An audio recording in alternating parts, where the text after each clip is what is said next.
बिहार के छात्रों में सरकारी नौकरी पाने की चाहत कितनी अधिक होती है, इस बात का अंदाजा आप इन तस्वीरों से लगा सकते हैं।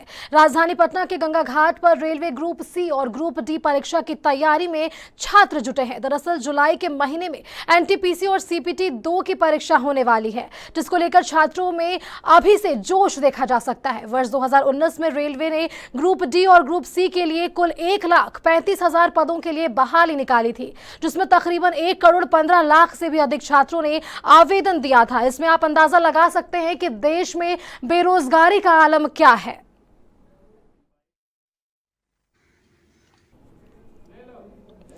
इसी खबर पर हमारे साथ पटना से संवाददाता अक्षय दीप जुड़ गए हैं। अक्षय, बिहार में छात्रों में सरकारी नौकरी पाने की चाहत कितनी अधिक है? ये तस्वीरें हमें पटना के गंगा घाट से सामने मिल रही है, देखने को क्या कहेंगे इस पर आप?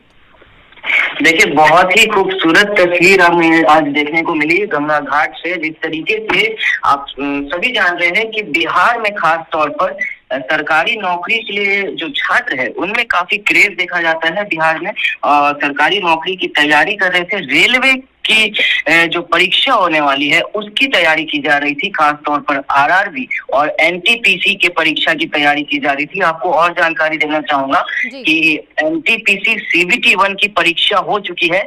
ये सीबीटी 2 की परीक्षा जो कि जून जुलाई में होने वाली है, तारीख अभी घोषित नहीं की गई है, पर जून जुलाई में तय मानी जा रही है कि इसकी परीक्षा होने वाली है, तो उसकी तैयारी की जा रही है। साथ ही साथ आरआरबी की परीक्षा भी होने वाली है। मई से ये सभी प्रक्रिया शुरू हो जाएगी। ऐसे में एसके झा सर थे जो कि पटना के ही रहने वाले हैं, पटना में ही उनका कोचिंग इंस्टीट्यूट है। तो उन्होंने ये नया एक कह ले कि नई शुरुआत की है गंगा घाट से। उन्होंने, जहाँ पे गंगा घाट के किनारे छात्र मौजूद रहते हैं, हजारों की संख्या में छात्र मौजूद रहते हैं, छात्राएं तक आती है। और न ही सिर्फ पटना के बल्कि बिहार के विभिन्न जिलों से आते हैं।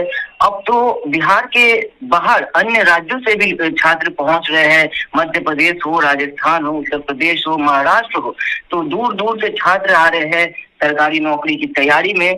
तो उसकी तस्वीर आज हमने आपको दिखाने का प्रयास किया। अगर छात्रों की मेहनत की तस्वीरों की बात करें तो यह तस्वीरें जो है तब ज्यादा रुखसान में आया जब जाने माने उद्योगपति हर्ष गोयनका ने ये सभी फोटो जो है ट्वीट की, जिसके बाद इस पर लोगों की प्रतिक्रिया सामने आने लगी।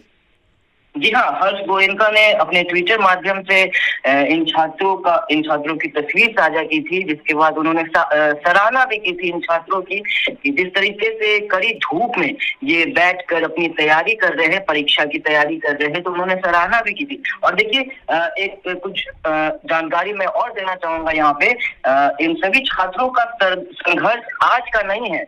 इन सभी छात्रों का संघर्ष बहुत पुराना है। ये कह ले कि 2-3 सालों से ये सभी छात्र संघर्ष कर रहे हैं। दरअसल वर्ष 2019 में बहाली निकाली गई थी केंद्र सरकार की तरफ से। रेलवे में कुल 1,35,000 पदों की बहाली निकाली गई थी। नोटिफिकेशन जारी किया गया था और नोटिफिकेशन में ये कहा गया था कि जो परीक्षा है वो जून 2020 में होने वाली है।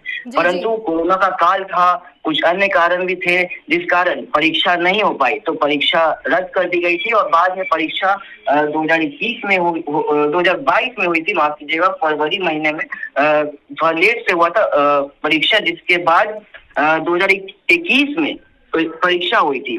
और 2022 के जनवरी महीने में रिजल्ट आया था और रिजल्ट में सेंधमारी की गई थी, घपला हुआ था, धांधली हुई थी, जिसको लेकर छात्र काफी उग्र प्रदर्शन कर रहे थे। पटना में हमने तस्वीर भी दिखाई थी। पटना में रेलवे स्टेशन राजेंद्र नगर की तरफ जिस तरीके से रेल को रोक दिया गया था, रेलगाड़ी रोकी गई थी, आगजनी की तस्वीर भी आई थी। उसके पीछे भी एक कारण है और कई ऐसी पॉइंटर्स है जिसे हमें समझना चाहिए। देखिए, जो परीक्षा हुई थी आरआरबी और एनटीपीसी की परीक्षा में क्या हुआ कि एनटीपीसी की जो परीक्षा हुई वो ग्रेजुएशन और इंटर लेवल की परीक्षा होती है। पर जब परीक्षा हुई एनटीपीसी की तो उसमें गड़बड़ी ये हो गई कि जो क्वेश्चन सेट किए गए थे, क्वेश्चन इंटर लेवल के क्वेश्चन सेट कर दिए गए थे। और परीक्षा में बैठे थे ग्रेजुएशन लेवल के और इंटर लेवल के, दोनों लेवल के छात्र बैठे थे, अभ्यर्थी बैठे थे। तो वहां पे इंटर लेवल के जो छात्र थे उनका लॉस हो गया। साथ ही साथ क्वेश्चन 12 बेस्ड था और जो कट ऑफ था, कट ऑफ में भी सेंधमारी हो गई थी। कट ऑफ में ग्रेजुएशन बेस के जो लेवल जो छात्र थे उनका कट ऑफ था 82% और जो इंटर लेवल के छात्र थे उनका कट ऑफ था 96%, जिसको लेकर छात्र काफी नाराज हो गए थे। और तीसरी गड़बड़ी ये हुई, जो जी, अक्षय जी। ग्रेजुएशन लेवल के जो छात्र थे, ग्रेजुएशन लेवल के छात्रों के लिए डबल सीट रिजर्व कर दी गई थी, यानी कि जो ग्रेजुएशन लेवल थे वो तो इंटर पास रहते ही है। जी अक्षय, तो कहा जा सकता है ये तमाम गड़बड़ियां जो है शुरुआत से ही सरकार के सामने से ही आ रही थी। तो तमाम जानकारी के लिए आपका अक्षय धन्यवाद। इसी के साथ आपको बता दें कि बिहार के छात्रों में सरकारी नौकरी पाने की चाहत कितनी अधिक होती है, इस बात का अंदाजा आप इन तस्वीरों के माध्यम से लगा सकते हैं।